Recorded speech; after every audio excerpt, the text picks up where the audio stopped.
Hello everyone. आज के lecture में हम लोग डिस्कस करेंगे वैक्सीन का रियल कॉन्सेप्ट और कैसे वैक्सीन को हम बनाते हैं। देखिए, कोई भी बैक्टीरिया, वायरस या माइक्रोब है तो उसमें दो प्रॉपर्टी होती है, एंटीजेनिक प्रॉपर्टी एंड टॉक्सिसिटी।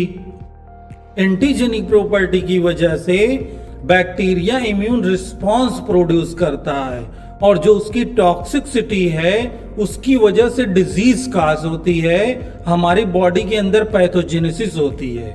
तो वैक्सीन बनाने के लिए हम माइक्रोब को या उसके कंपोनेंट को यूज करते हैं। अनफेवरेबल कंडीशन में माइक्रोब को रखते हैं और उसकी टॉक्सिसिटी को डिलीट कर देते हैं, but have antigenic property, stimulate immune response. तो उसी को हम बोलते हैं लाइव एटेन्यूएटेड वैक्सीन। ये पोलियो की वैक्सीन जो है इसका बेस्ट एग्जांपल है।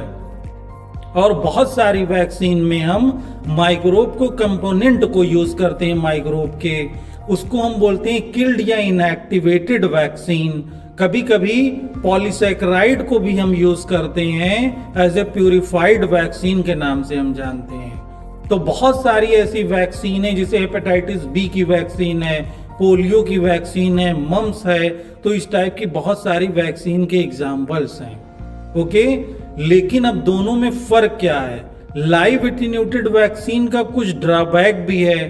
कभी कभी ये लाइव एटेन्यूएटेड वैक्सीन एक दो केस में उसकी एंटीजेनिक और टॉक्सिसिटी प्रॉपर्टी वापस आ जाती है, तो वो वैक्सीन डिजीज काज कर देती है। इसीलिए किल्ड वैक्सीन का कॉन्सेप्ट लाया गया कि माइक्रोब को किल करके हम वैक्सीन के फॉर्म में यूज करें। और रिकॉम्बिनेंट वेक्टर वैक्सीन का कॉन्सेप्ट आया, जैसे हेपेटाइटिस बी इसका बेस्ट एग्जांपल है कि एंटीजेनिक प्रोटीन के जीन को हम रिमूव करके बाय रिकॉम्बिनेंट डीएनए टेक्नोलॉजी से होस्ट सेल के अंदर उस एंटीजेनिक प्रोटीन को एक्सप्रेस कराते हैं और ऐसे वैक्सीन के फॉर्म में हम यूज करते हैं स्पेसिफिक डिजीज के प्रति। तो आप हमारे लेक्चर को अच्छे से रिवाइज करिए। डिस्क्रिप्शन में कुछ लेक्चर के लिंक्स हैं, वहां से आप लोग प्रिपेयर करिए। चैनल को लाइक करें, सब्सक्राइब करें, लोगों को शेयर करें उनके कॉन्सेप्ट के लिए, ताकि सही गाइडेंस मिले फॉर नेशन सस्टेनेबल डेवलपमेंट।